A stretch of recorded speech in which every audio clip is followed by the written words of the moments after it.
오늘은 출애굽기 14장 10절에서 16절까지의 말씀을 본문으로 바다 가운데 육지로 걷다라는 제목으로 함께 말씀의 은혜를 나누고자 합니다. 오늘 본문은요, 이스라엘 백성에게 닥친 위기를 이렇게 한 구절로 우리에게 설명을 해줍니다. 어떠한 위기를 겪게 되었는지 우리 10절 말씀을 통하여서 함께 보겠습니다. 함께요. 바로가 가까이 올 때에 이스라엘 자손이 눈을 들어본즉 애국 사람들이 자기 뒤에 이른지라. 이스라엘 자손이 심히 두려워 여호와께 부르짖고. 아멘. 이스라엘 백성이 두려워한 이유를 이렇게 기록하고 있습니다. 이스라엘을 쫓아온 애국 군대가 바로 뒤까지 추격해 왔기 때문입니다. 애국 군대가 그들을 추격한 이유는 간단하죠. 죽이거나 붙잡아 가거나. 그래서 이스라엘 백성들은 두려움이 들기 시작했습니다. 그런데 그 두려움이 곧 절망으로 변합니다. 우리가 피할 길이 없구나. 그것을 깨달았기 때문입니다. 앞을 보니 앞에는 홍해가 그들을 가로막고 있었습니다. 뒤에는 애국 군대, 앞에는 홍해가 가로막혀서 피할 길이 전혀 없었던 것입니다. 이것을 깨닫자 두려움은 곧 절망으로 변했습니다. 우리도 살아가면서 앞뒤가 꽉 막힌 것 같은 상황을 만날 때가 있습니다. 이리 보아도 저리 보아도 벗어날 길이 없는 상황, 해결할 방법이 없는 상황을 인생 가운데 만나게 됩니다. 그런데요, 포기하면 될 것 아니냐, 이제 그만두면 될 것 아니냐 하시는 분들이 있겠지만, 포기할 수 없고 절망할 수 없고 그 위기의 상황을 극복해 나가야 되는 상황들이 우리에게 있습니다. 반드시 해결해 나가야 돼요. 헤쳐나가야 됩니다. 포기할 수 없기 때문에. 그런 상황들이 우리 모두에게 있습니다. 가만히 보면 우리 평안교회 성도 여러분들 얼굴 보면 참 감사해요. 얼굴이 다 평안해 보이시고 또 기쁨이 넘쳐 보이시고 해서 제가 아멘입니다. 그래서 제가 설 때마다 설교할 때 얼굴을 보기만 해도 저는 먼저 은혜가 돼요. 이렇게 귀하고도 복된 교회로 하나님께서 인도해 주셔서 감사합니다. 감사합니다. 그런데 저는 그런 생각도 듭니다. 그렇게 평안해 보이는 얼굴 이면에 또 어떤 아픔들과 고통들이 숨겨져 있을까, 그런 생각도 들기도 해요. 누구에게나 큰 두려움을 주는 애국 군대가 있습니다. 앞뒤가 꽉 막힌 것 같은 절망을 주는 상황을 겪어보지 않은 사람 아마 없을 것입니다. 인생을 살아가면 살아갈수록 그러한 상황을 참 많이 만나게 돼요. 그럼에도 불구하고 꼭 건너야 하는 홍해가 있습니다. 이것이 인생을 살아가는 모든 사람들이 겪게 되는 공통적인 상황인 것 같아요. 예전의 일입니다. 그때 이제 차를 이제 어떠한 이유에서 집에 놔두고 가고, 제가 교회에서 집으로 가는 길에 버스를 타고 가야만 됐었어요. 근데 그때가 좀 늦은 시간이어서 퇴근 시간도 다 지나가서 한적한 버스였습니다. 제 자리에 딱 앉아 있는데 모녀가 이제 버스 안으로 들어오는 거예요. 제 앞에쯤에 앉았습니다. 근데 가만히 보니 어린 소녀였어요. 초등학생쯤 되어 보이는데 머리가 거의 다 빠져 있는 것입니다. 그래서 제가 혼자 추측하건대 아마 항암 치료 중이지 않을까라는 생각이 들었어요. 어떤 이유에서인지 듬성듬성 난 머리카락, 그것을 부끄러워하지 아니하고 어머니와 그 딸이 함께 버스에 타고 어떤 목적지로 향해 가고 있는 광경을 보게 되었습니다. 그 모녀를 보면서 이런 생각이 드는 거예요. 그녀가 마주하고 있는 큰 두려움을 주는 애국 군대는 무엇일까? 그럼에도 불구하고 꼭 건너고 이겨내야 할 홍해는 또 무엇일까? 그런 생각이 들더라고요. 그 아이가 매번 넘고 이겨나가 돌파해야 할 두려움과 절망은 무엇일까? 심각한 고통을 견뎌야 하는 항암 치료가 그 중에 하나가 아닐까요? 또래 아이들과 마음껏 뛰어놀고 싶지만 병원에 갇혀서 혼자 쓸쓸히 보내야 하는 그 어린아이의 마음이 어땠을까요? 그것이 그녀가 마주하고 있을 애국 군대와 같았고 홍해와 같지 않았을까 하는 생각이 듭니다. 거울 앞에 설 때마다 한참 외모에 관심이 많은 시기인데 듬성듬성난 머리카락을 볼 때마다 얼마나 가슴이 아팠을까요? 그것이 바로 그녀가 마주한 애국 군대와 같았을 것이고 홍해와도 같았을 것입니다. 몇 년 전쯤 번화가에 위치한 지하철역 주변을 걷고 있었습니다. 한 중년의 장애인이 불편한 한쪽 다리를 감추고 바닥에 기어가시면서 구걸을 하고 계시는 거예요. 그러다 힘들었는지 한여름날이었기 때문에 그 바닥에 엎드린 채로 쉬고 계셨습니다. 그리고 그분은 찬송가를 이렇게 틀어놓고 계셨어요. 지나가다가 도저히 그냥 지나갈 수가 없어서 주머니를 뒤적거려 보니 얼마간의 현금이 있어서 돈을 넣어드렸습니다. 그분이 지금 마주하고 있는 애국 군대는 무엇이고 건너야 할 홍해는 또 무엇이었을까요? 늦은 나이에, 중년의 나이에 청년들이 지나다니고 있는 이 번화가를 보면서 구걸하고 있는 그 부끄러움, 더러움을 감수해야 되는 그 사람의 처지가 아마 넘어서야 될 홍해였지 않을까 생각이 들었습니다. 아픈 다리에 대한 원망, 회복될 기미가 없는 이 다리를 보는 것이 그분이 마주하고 있을 큰 절망이 아니었을까요? 지금 여러분들이 마주하고 있는 애국 군대와 홍해는 무엇입니까? 큰 두려움을 주는 것, 두려움을 넘어서 인생을 포기하고 싶을 정도의 절망감을 주는 문제와 또 사람이 혹시 있으십니까? 그럼에도 불구하고 넘어서야 할 홍해와 같은 상황은 또 무엇입니까? 극심한 두려움을 주는 애국 군대와 절망적인 상황, 그리고 건너야 할 홍해의 모습은 아마 사람들마다 다를 것입니다. 그러나 우리 모두에게는 그와 같은 것들이 인생을 살아가면서 반드시 마주하게 될 상황이라는 것도 부인할 수가 없습니다. 우리가 살아가면서 애국 군대와 홍해가 놓여 있는 앞뒤가 꽉 막힌 것 같은 상황을 만날 때 우리는 어떻게 이것을 이겨내야 할까요? 우리 많은 자녀들이 이제 앞으로 세상을 살아가면서 이러한 일들을 참 많이 겪을 것입니다. 그런 상황 가운데 있는 자녀들을 보면서 우리는 어떠한 말로 그들을 격려해야 할까? 오늘 말씀을 통해서 살펴보겠습니다. 인생의 애국 군대를 만날 때 우리가 기억할 것은 하나님을 절대 신뢰해야 합니다. 하나님을 온전히 신뢰하시기 바랍니다. 우리 마음에 있는 의심, 두려움 다 몰아내고 오로지 하나님을 신뢰하는 그 마음 하나만 남겨두셔야만 돼요. 그래야지만 두려운 애국 군대를 이겨서 넘어설 수가 있습니다. 두려움에 무너지지 않을 수 있습니다. 희망을 발견하고 두려움을 넘어서 하나님의 인도하신 길 가운데 우리는 걸어나갈 수가 있는 것입니다. 하나님을 온전히 신뢰하시기 바랍니다. 하나님께서 이스라엘 백성을요, 다름 아닌 홍해로 인도하신 이유가 있어요. 이스라엘 백성은 지금 애굽에서 출애굽하여서 약속의 땅 가나안으로 향해 갑니다.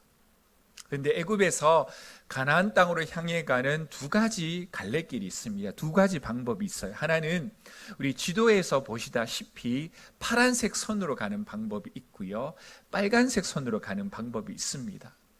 그 파란색 선은요, 블레셋 사람들의 땅으로 직행로로서 단시간에 원하는 곳에 이를 수가 있는 방법입니다. 또 한 가지 방법은 홍해 길을 따라서 시나이 반도를 거쳐서 가는 우회로입니다. 여러분들은 만약 내가 가나안 땅으로 가고 싶다면 어떠한 길을 선택하시겠습니까? 당연히 블레셋 땅을 거쳐가는 직행로이죠. 그 길이 빠릅니다. 그 길이 효율적입니다. 그 길이 내가 가고자 하는 가나안 땅에 빠른 시간 안에 안내해 줍니다. 그런데 하나님의 선택은 무엇이었을까요?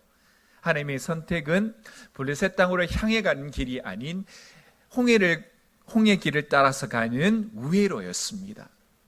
이렇게 하나님께서 이스라엘 백성을 직항로가 아닌 우회로로 인도하신 이유가 있습니다. 그 이유를 출애굽기 13장 17절은 이렇게 말하고 있습니다. 함께 읽습니다. 바로가 백성을 보낸 후에 블레셋 사람의 땅의 길은 가까울지라도 하나님이 그들을 그 길로 인도하지 아니하셨으니 이는 하나님이 말씀하시기를 이 백성이 전쟁을 하게 되면 마음을 돌이켜 애굽으로 돌아갈까 하셨습니다. 전쟁을 하게 되면 만약에라도 이 이스라엘 백성들이 마음을 돌이켜서 애굽으로 돌아갈까 하는 마음으로 하나님께서는 이 우회로를 선택하셨다는 거예요. 그래서 하나님의 뜻은 이스라엘 백성이 전쟁하지 않도록 하기 위한 하나님의 배려였다는 것을 발견할 수 있습니다. 그런데 오늘 이스라엘 백성이 마주한 상황을 한번 생각해 봅시다. 이 블레셋 길은요, 교역로이자 군사도로였습니다. 그래서 길목 곳곳마다 애굽 군대가 지키고 있었습니다. 왜냐하면 중요한 도로이고 이것을 뺏기면 안 되니까요. 하나님이 정면 충돌을 피해서 홍해길로 인도하셨습니다. 하나님의 뜻이기에 더 힘들고 고단했지만 걸어갔던 우회로였습니다. 그러나 오늘 한번 상황을 봅시다. 그렇게 고단하지만 하나님의 뜻이라 여겨서 거쳐갔던 그 우회로의 끝을 한번 봅시다. 똑같았습니다. 앞에 홍해를 만났기 때문입니다. 블레셋 교역로를 지나가면서 곳곳마다 앞뒤로 애국 군대를 만나는 것이나 앞에는 홍해 바다를 앞에 두고 뒤에는 애국 군대를 맞이하는 것이나 결과론적으로는 똑같은 상황이에요. 피할 길이 없는 상황이라는 것은 두 가지 경우의 수 모두 다 똑같았습니다. 그런데도 불구하고 하나님께서는 이스라엘 백성을 홍해 길로 인도하셨습니다. 애국 군대가 아니라 그들의 앞에 하나님께서는 홍해를 두셨습니다. 그리고 그 홍해 길을 여셨습니다. 약속대로 전투 없이 싸움 없이 이스라엘 백성을 승리케 하셨습니다. 이것이 바로 하나님의 뜻이었습니다. 왜 그런 하나님의 인도하심이 이스라엘 백성에게 베푸셨을까요? 거기에는 분명 이유가 있습니다. 1차적으로는요, 하나님은 이스라엘 백성이 전쟁을 할 경우에 필패할 터이고 이 필패한 이 실패감 때문에 우리는 안 되는구나.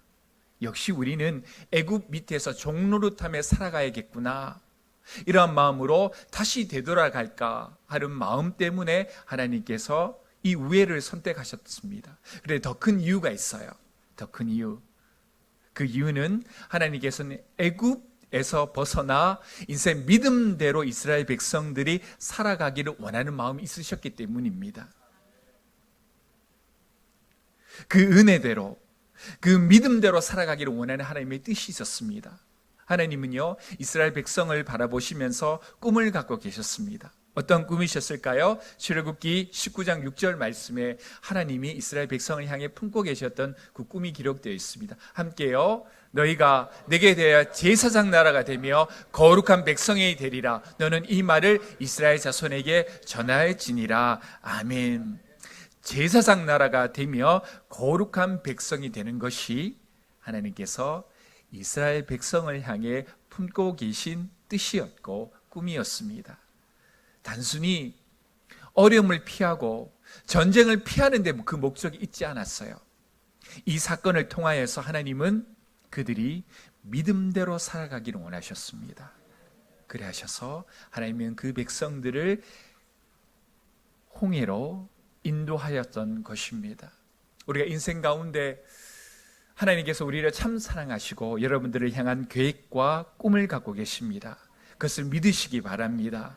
하나님의 계획이 여러분들 앞에 있습니다. 하나님의 선한 뜻이 여러분들 앞에 있습니다. 그러나 우리가 하나님의 뜻대로 살아간다고 살아야겠지만 때로는 우리 인생 가운데 애국 군대를 만날 때가 있고 홍해를 만날 때가 있습니다.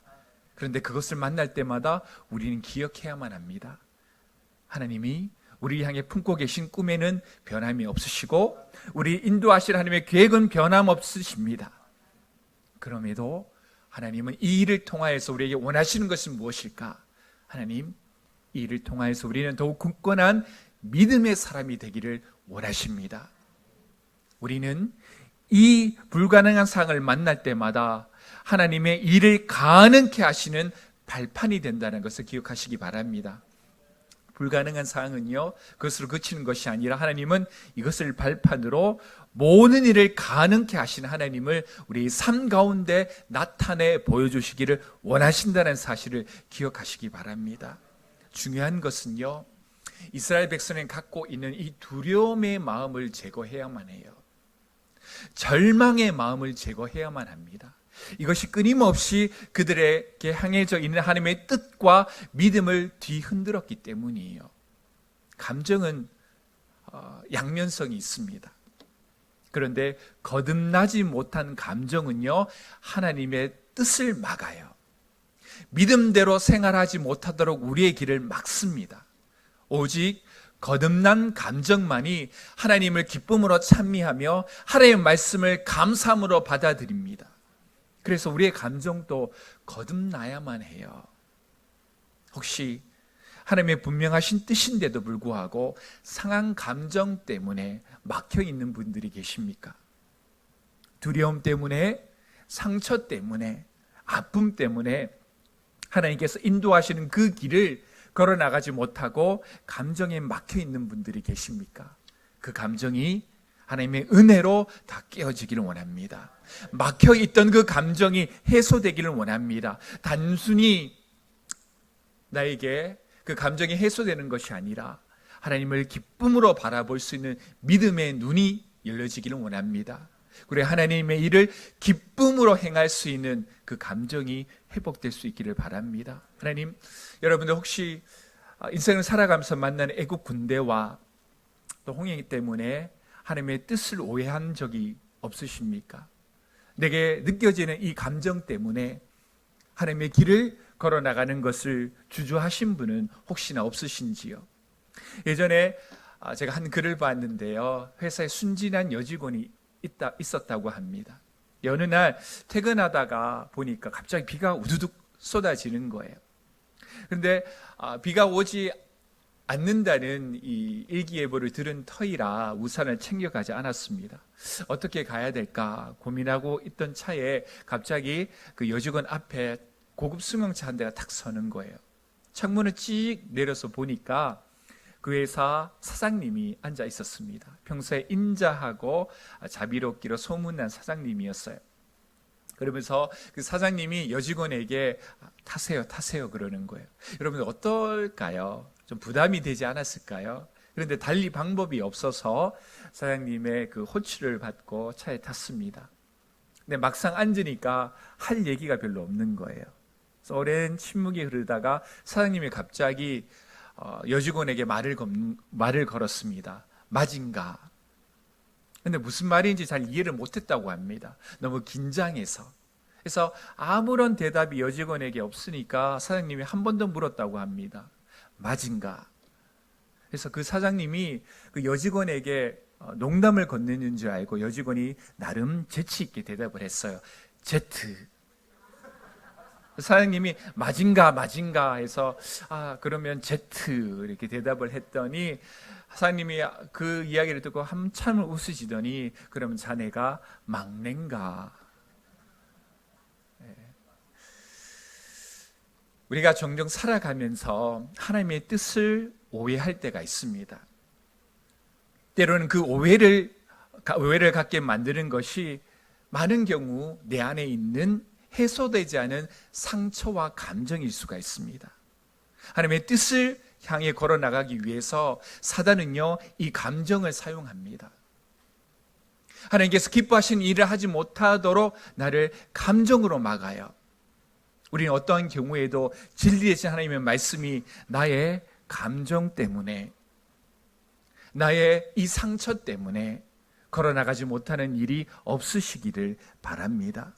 크신 하나님의 뜻을 내 생각과 내 감정으로 오해해서 거부하면 무엇을 놓칠까요? 하나님의 인도를 놓쳐요. 인도를 놓쳐요. 그래서 하루를 살아가다가 또 예배하러 오셨다가 한 주간에 내가 받은 이 상처와 이 감정 때문에 하나님을 예배하지 못하도록 사단이 막는다면 여러분들 선포하시길 바랍니다. 나는 이 감정에 막혀있지 않다.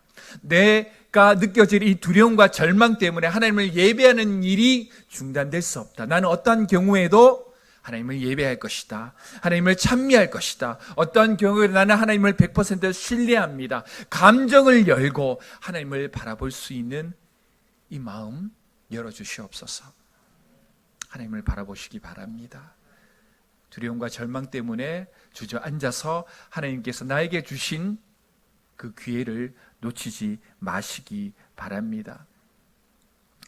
오늘 이스라엘 백성들이요, 두려움 때문에 느껴지는 이 반응을 출애굽기 14장 11절에 이렇게 말하고 있습니다. 함께요. 그들이 또 모세에게 이르되 애굽에 매장지가 없어서 당신이 우리를 이끌어내어 이 광야에서 죽게 하느냐? 어찌하여 당신이 우리를 애굽에서 이끌어내어 우리에게 이같이 하느냐? 모세에 대한 원망 같지만 곰곰이 들어보면 이것은 하나님에 대한 원망입니다. 인생을 살아가면서 만나는 애국 군대와 홍해를 바라보면서 이 두려움과 절망에 가로막혀서 이것을 실패와 죽음으로 바라보지 못하는 것은 이스라엘 백성이나 우리나 비슷한 것 같아요. 두려움과 절망을 넘어서 하나님의 인도하심을 바라보시기를 바랍니다. 하나님은 이스라엘 백성을 홍해로 인도하셨습니다. 그러나 그들은 홍해를 단지 그들이 가야 할 길을 가로막고 있는 장애물로만 여겼습니다. 뒤따르는 애국 군대에 대한 두려움으로 하나님의 뜻마저 오해했습니다. 우리는 종종 내가 느끼는 상황과 감정이 문제를 해결할 수 있는 전부라고 생각을 합니다. 우리의 감정이 거듭날 수 있게 되기를 바랍니다. 하나님의 일을 기뻐하시기 바랍니다. 하나님의 일을 하는 것이 나의 기쁨이 되기를 원합니다. 하나님을 찬양하는 것이 나의 기쁨이 되기를 원합니다. 다른 것은 우리를 절대 무너뜨릴 수 없음을 기억하시기를 바랍니다. 나를 향한 하나님의 뜻을 언제나 선하다는 것을 놓치지 마십시오. 눈앞의 상황이 절망적일지라도 인생의 지독한 외로움 가운데 내 곁에 아무도 없다고 느껴지는 그 순간에도 하나님은 여전히 나를 위하여서 앞서 일하고 계십니다. 상황이 무너지지 않고 감정에 따라 사명이 흔들리지 않으려면 하나님을 끝까지 신뢰해야 돼요. 하나님을 온전히 신뢰해야만 합니다. 그리고 하나님의 뜻을, 하나님, 내가 혹시 놓치는 것 없습니까? 내가 이 상한 감정 때문에 바라보지 못하는 것 혹시 없습니까? 혹시 내가 두려움과 절망에 갇혀 있지는 않나요? 하나님, 이 두려움과 절망 걷어내 주시고 하나님을 바라보게 해주시고 하나님의 뜻을 온전히 신뢰할 수 있는 믿음 허락하여 주시옵소서. 그리고 우리는 믿음대로 두려움과 절망에 갇힌 자가 아니라 믿음의 자유함을 누리면서 하나님이 나를 인도해 주실 그 확신에 찬 기쁨으로 하나님을 찬미하면서 두려움과 절망을 걷어내고 하나님을 신뢰하는 마음으로 믿음으로 내 앞에 펼쳐진 홍해를 건너가시길 바랍니다. 그 하나님께서 우리를 역경을 은혜로 바꾸시고 불평을 찬양을 바꾸시는 살아계신 하나님을 내 앞에 있는 애국 군대를 만날 때마다 두려움과 절망에 빠질 때마다 그 살아계신 하나님을 경험하시기를 주님의 이름으로 축복합니다. 우리 인생의 홍해를 만날 때 기억할 또 한 가지는요, 물 안에 있는 땅을 보시기 바랍니다. 우리 잠깐 따라 합시다. 물 안에 있는 땅을 보자. 물 안에 있는 땅을 보시기 바랍니다. 홍해를 만난 이스라엘 백성에게 하나님께서 하신 일이 한 가지 있습니다. 출애굽기 14장 16절입니다. 함께요. 지팡이를 들고 손을 바다 위로 내밀어 그것이 갈라지게 하라. 이스라엘 자손이 바다 가운데서 마른 땅으로 행하리라. 하나님께서 이스라엘 백성을 홍해로 인도하신 이유가 비로소 밝혀지고 있어요. 물을 걷어 홍해의 마른 땅으로 하나님께서 이스라엘 백성을 걷게 하셨습니다. 그래서 우리가 인생을 살아가면서 두려움을 주는 애국 군대를 만나고 해결할 수 없는 상을 만날 때마다 그 불가능의 표피, 외면을 걷어내고 그 안에 역사하실 하나님의 마른 땅, 그 땅을 바라보는 믿음의 눈을 가지시기 바랍니다. 하나님은 우리를 절대 포기하지 않으세요. 앞에 땅이 막혔다면 하늘길을 여시는 분이 하나님이십니다. 어떠한 경우에도 절망하지 마시기 바랍니다. 세상에 어떠한 문제가 있을지라도 우리의 끝은 항상 하나님입니다. 우리의 끝은 영생입니다. 우리의 끝은 천국입니다. 그 영원한 생명이 우리에게 약속되어 있는데 우리가 어떤 일로 인하여서 두려워하고 어떤 일로 인하여서 절망하실 것입니까? 우리는 그냥 그 고통이 아무리 클지라도 하나님 바라보면서 믿음으로 걸어가는 방법이 우리의 최선입니다. 그것밖에 없어요. 그것밖에 없습니다. 하나님께서 우리를 마른 땅으로 인도해 주실 것입니다. 하나님께서 우리가 두려움과 절망 때문에 아파하고 있을 때 하나님이 이미 우리를 위하여서 딛고 거둘 만한 단단한 땅을 예비해 두셨음을 기억하시기 바랍니다. 그러므로 우리는요, 눈앞에 있는 그 홍해물을 걷어서 믿음으로 마른 땅을 바라봐야만 합니다. 하나님의 살아계시며 나를 향한 계획을 바라볼 수 있기를 바랍니다. 이스라엘 백성은요, 홍해 앞에서 두려움과 절망으로 후회감이 이제 막심한 거예요. 그럼에도 불구하고 결코 돌아가서는 안 될 땅이 바로 애굽입니다. 결코 돌아가서는 안 돼요.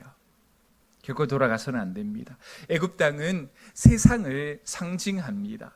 거기는 약속의 땅이 아니에요. 거쳐가야 될, 통과해 나가야 할 바로 홍해가 있었습니다.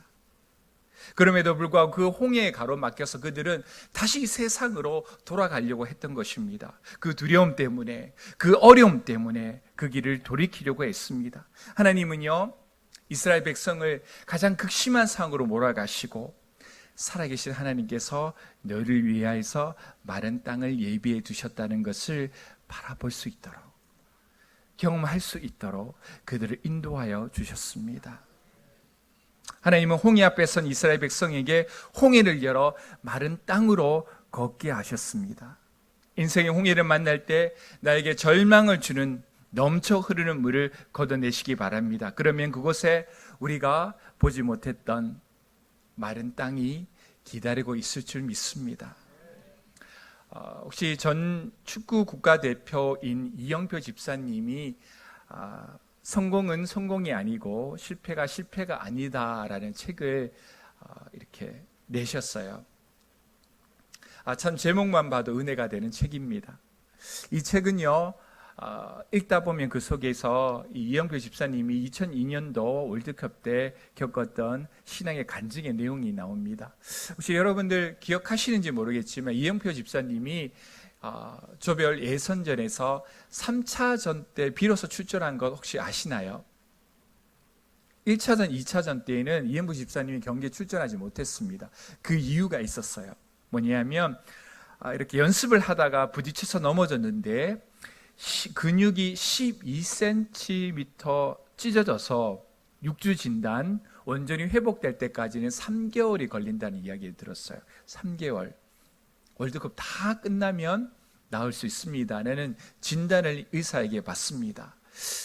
도저히 아파서 걸을 수도 없었다고 합니다. 이제 사흘 뒤면 월드컵이 시작이 되는데 이영규 집사님께서 건널 수 없는 인생의 무엇을 만났습니까? 홍해를 만난 거예요. 도저히 생각을 해도 도저히 방법을 강구해도 도저히 건널 수가 없었습니다. 이영표 집사님의 두려움과 절망감이 드는 것은 어쩌면 당연한 일이었습니다. 이 절망감과 두려움 때문에 나는 더 이상 축구 선수로 뛰지 못할 수도 있겠구나. 열심히 준비했던 것인데 이제 포기해야 되는구나. 두려움과 절망감이 들었을 때 그를 사랑하고 아끼는 한 선교사님께서 욥기를 읽어보라고 말씀해 주신 거예요. 그 욥기를 읽으면서 이영표 집사님이 그 마음 안에 들었던 두려움과 절망을 걷어내기 시작합니다. 그리고 하나님께서 주시는 평안이 그의 마음속에 찾아옵니다. 그래서 하나님께서 이렇게 이영표 집사님에게 물으셨다고 해요. 너 나를 위하여서 월드컵을 포기할 수 있니? 집사님이 겉으로는 다 하나님의 영광이라고 했지만 그의 속마음에는 이 월드컵을 통하여서 사람들에게 인정받고 유럽으로 진출하고 싶어 했던 마음이 있었다는 것을 발견했습니다. 하나님을 온전히 신뢰하지 못했고 하나님의 영광을 위하여서 온전한 믿음으로 나아가지 못했던 자신의 믿음 없음을 그 사건을 통해서 발견했던 것이지요. 그리고 하나님께 하나님 제가 이제 월드컵 포기합니다. 하나님께 모든 것을 내려놓았다고 합니다. 하나님께서 어떻게 해서든 내 삶 책임져 주시고 인도해 주시겠지. 상황은 절망적이었지만 오히려 믿음은 회복되었고 하나님을 향한 신뢰는 온전히 회복되었다고 합니다. 우리 인생을 살아가면서 이것이 참 중요하지 않습니까? 하나님을 향한 신뢰와 믿음이 회복되는 여러분들이 되시기를 바랍니다.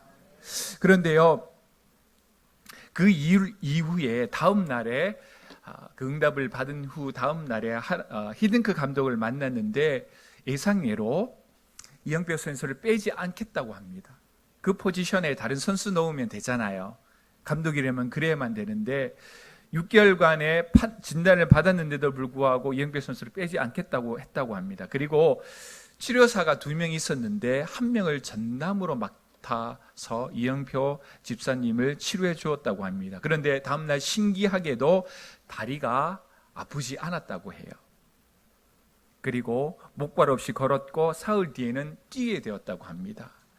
그래서 3번째 포르투갈전에 이영표 집사님이 출전을 한 것이에요. 얼마나 은혜로운 하나님의 인도입니까? 근데 그것으로 끝이 아니었습니다. 이 집사님이 월드컵을 출전하면서 가졌던 몇 가지 기도 제목이 있었습니다. 한번 읽어볼까요? 첫째는 하나님이 이 땅의 주인이심을 알리도록 그라운드에서 무릎 꿇고 기도하며 하나님께 영광을 돌리는 일이 있기를. 그런데 이 기도 제목을 들으면 은혜가 되시나요? 근데 현실적으로는 불가능했다고 합니다. 여러분들 혹시 축구 경기를 보면서 수비수를 이렇게 카메라가 이렇게 비춰주는 일이 잘 없죠. 골 넣은 공격수만 클로즈업해서 보여줍니다. 그런데 이영표 선수는 미드필더였고 수비수였는데 그라운드에서 무릎 꿇고 기도드리는 장면을 통화에서 하나님께 영광 돌리게 해달라는 기도 제목을 갖게 된 거예요. 그것이 누가 주셨을까요? 하나님이 주신 거죠. 하나님이 주신 거죠. 두 번째는 16강에 진출하게 해달라는 것이었습니다. 그때까지 한국은 한 번도 16강에 진출한 경험이 없는 나라예요. 그래서 16강 지금은 출전도 하고 이제 16강도 올라가고 하니까 그건 뭐 할 수 있지 하겠지만 그 당시만 하더라도 거의 불가능한 기도 제목이었습니다. 세 번째는 유럽의 선수로서 가게 해달라는 기도 제목이었습니다. 근데 그 당시만 하더라도 이영표 선수가 체구가 작죠. 그리고 그가 가진 재능이나 포지션으로 볼 때 별 가능성이 없었다고 합니다. 넷째는 그런 선수 생활의 지속을 위해 정당한 방법으로 군 면제를 받게 해달라는 것이었지만 그 당시로는 월드컵에서 좋은 성적을 거뒀다고 해서 군에 면제되는 방법이 없었다고 합니다. 그런데 하나님께서는 도저히 열릴 수가 없었던 그 길을 열어 마른 땅으로 집사님을 걷게 하셨어요. 뭐냐면 이영표 선수가 박지성 선수에게 어시스트한 공이 들어가고 16강에 진출되어서 그 당시에 믿는 사람들끼리 그라운드에 앉아서 감사 기도를 하는데 그 장면을 카메라로 비춰서 전 세계로 그 장면이 송출된 거예요. 믿는 선수들의 기도하는 그 장면, 하나님께 영광을 돌리는 그 장면이 전 세계로 송출되면서 하나님께 영광을 돌리는 첫 번째 기도 제목이 이루어졌습니다. 16강을 넘어 4강까지 진출했고 그 당시 특별법이 제정되어서 군 면제를 받았다고 합니다. 근데 한 가지 기도 제목이 남았죠. 뭐죠? 유럽에 가는 것. 그것을 놓고 매일 기도했다고 합니다. 그런데 어느 날 2002년 11월 24일 주일 예배 때 찬양을 하고 있는데 갑자기 하나님께서 마음에 감동함을 주셨습니다. 그러면서 이렇게 말씀하시는 듯 했다고 해요. 내가 너를 유럽에 보내주겠다. 저는 하나님의 임재는 어느 순간에나 올 수 있다고 믿습니다. 여러분들이 답답하고 두려운 마음으로 앞뒤가 꽉 막힌 심정으로 도대체 어떻게 해결될 수 있을까? 그 두려운 마음으로 와서 기도드리는 그 작은 기도의 순간에도 하나님은 역사해 주셔서 우리 마음에 평안함을 주시고 해결 방법으로 인도해 주시는 하나님이세요. 어느 순간에나 하나님께 기도하고 하나님께 찬미하고 잃어버렸던 신뢰를 회복하시기 바랍니다. 하나님이 언제 역사하실지 우리는 모르기 때문입니다. 모르기 때문이에요. 그때 이영표 집사님이 혹여나 하나님께서 잊어버리진 않을까 해서 메모지에 이렇게 적었다고 합니다. 하나님이 나를 유럽에 보내주시겠다고 약속하셨다. 약속하셨다. 좀 귀여우면서도 참 믿음의 고백인 것 같아요. 하나님이 약속하셨다. 그런데 하나님께서 그 약속을 성취해 주셨다고 합니다. 5주 후에 계약서에 사인하고 아인트호벤으로 건너갔다고 합니다. 우리 인생을 살아가면서 이영표 집사님과 같이 산 가운데 앞에는 애국군대, 뒤에는 애국군대, 앞에는 홍해를 만나는 상황이 있습니다. 우리의 경험과 우리의 감정은 끊임없이 너 이제 그만 포기해야 돼. 두려움과 절망이 들어서 하나님 나에게 왜 이런 일을 주십니까? 하나님은 원망하는 때가 있을 것입니다. 그 감정 때문에 하나님께서 기뻐하시는 그 길을 걸어나가지 못하는 상황도 우리에게 혹 펼쳐질지 모릅니다. 그러나 그때마다 우리의 감정을 걷어내고 살아계신 하나님을 바라보는 믿음이 회복되시길 바랍니다.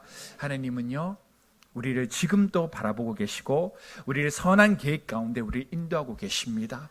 하나님은 우리가 보지 못하는 물속에 보이지 않았던 그 마른 땅으로 우리를 걷게 하실 것입니다. 언제나 하나님을 신뢰하시기 바랍니다. 하나님은 살아계시며 우리를 인도하고 계시다는 그 사실을 항상 바라보시기 바랍니다. 우리가 살아가면서 노력에 대한 열매가 없을 때, 다른 사람의 잘못으로 내 길이 막혔을 때, 불의의 사고로 계획된 일을 포기해야 할 때 우리는 마치 홍해 앞에 선 이스라엘 백성과 같이 행동합니다. 하나님은 온전히 신뢰하지 못했던 마음을 이 시간 회개하시기 바랍니다. 그것이 전부가 아닙니다. 하나님은 우리를 마른 땅으로 걷게 하실 살아계신 하나님이십니다.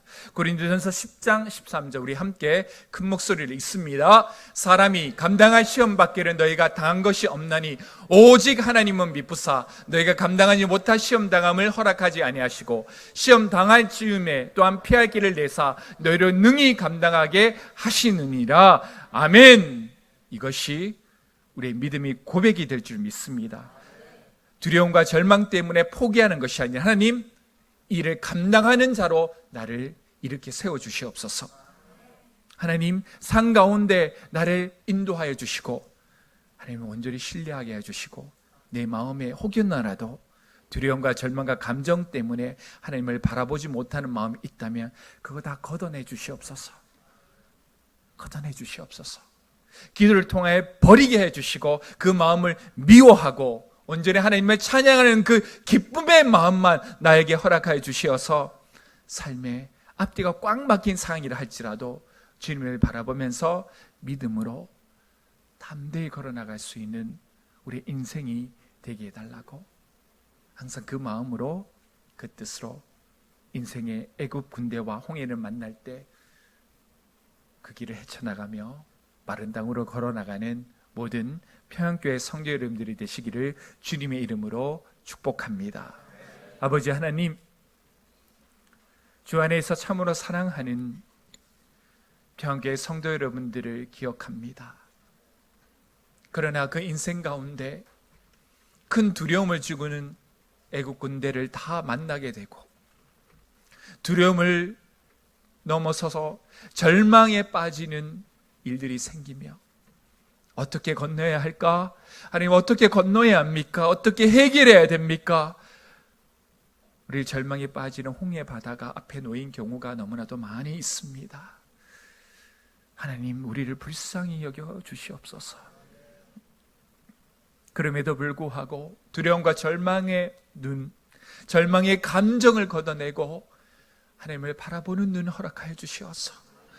하나님을 절대 신뢰하며 믿음의 길에서 떠나지 아니하도록 인도하여 주시옵소서. 나는 다시 뒤돌아가지 않는다. 두려움과 절망에 갇혀있지 않는다. 나는 그것을 넘어 하나님을 찬미하며 하나님을 바라보며 마른 땅으로 걷게 하실 그 하나님의 인도하심만을 바라볼 것이다. 하나님, 인생의 많은 고통과 어려움 가운데서 사랑하는 그의 성도를 마른 땅으로 인도하여 주시고 마른 땅으로 걷게 하여 주시옵소서. 이 모든 말씀 예수 그리스도의 이름으로 기도드립니다. 아멘.